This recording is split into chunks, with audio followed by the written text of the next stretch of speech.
So Jim, 25 years. What made you start 2MV Logistics? We had an opportunity with a big company in Southampton. They needed a little bit of domestic roadwork done, and as a freight forwarder I couldn't find anyone to do it, and I suggested to a friend that also did a bit of driving for the company, hey, why don't we get a van and go and do it? And so we did, and we were stood there one day with the van, decided, okay, we're going to register a company. What are we going to call it? And we looked at each other and went through the names.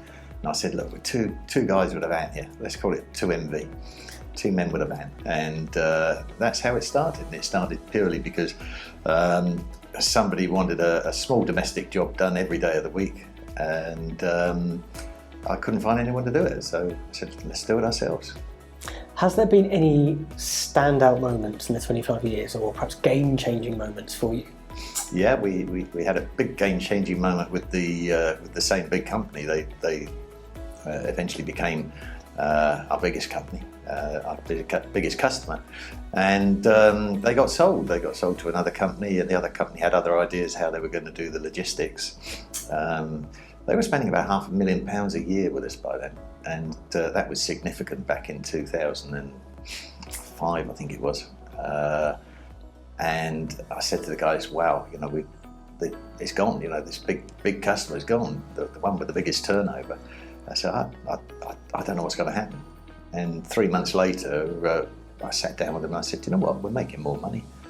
And we'd actually been busy fools, like I think a lot of people with starting a company up. You know, you grab and you do and whatever it takes. And we'd been doing this for this big customer and actually making no money out of them.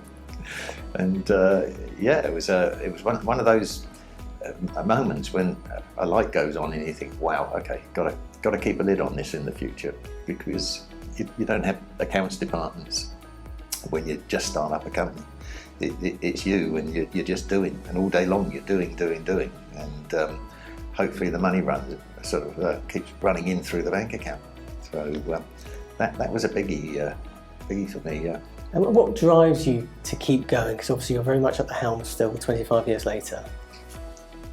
Well, I realised when I first started and went solo, which was in 2003, it was just me. So the only person I owed a living to at that point was me. So I took a risk, gave up the company pension and the company car and the regular salary, and I thought, okay, I can do it. It's only me. I can get this done. Then you start employing people, and suddenly you realise you've got an obligation, and these people are relying on you being able to pay their salary at the end of the week, so they can pay the rent, the food to put on the table, or whatever. And that's always been a big driving force. Plus, my children were very young at the time, and I thought, well, if we can make a go of this, then that could be their future as well, if it works. And it is their future. Yeah, they're here now, and yeah, they seem to like it.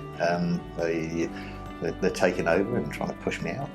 Is there any kind of succession type animosity?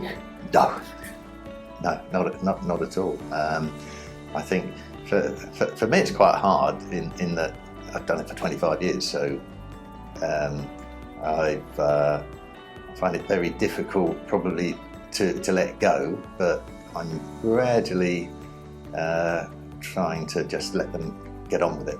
And they're doing a great job. So, and what does the future hold for 2MV as a business?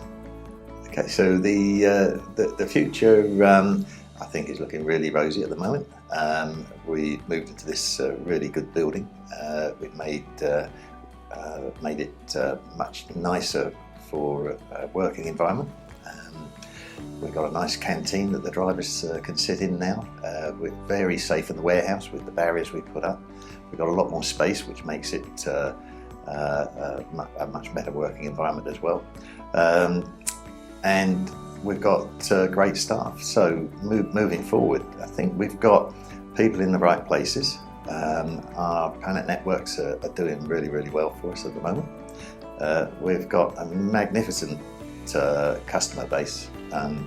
Some of them have been with us more or less from the beginning, and their loyalty has been heart-rending, really. Absolutely loved it. But they love the people. They love the people here, the people that give them such a good service. And that's why they stay with us, because we work in logistics. Logistics doesn't always go right. Frequently it's going to go wrong.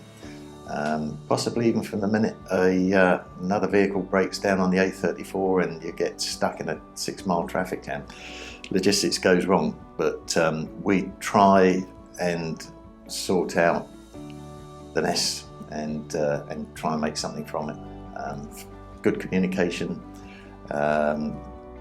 problem solving, and I think for that reason, with the customers and with the staff that we've got, the future looks really, really good for us.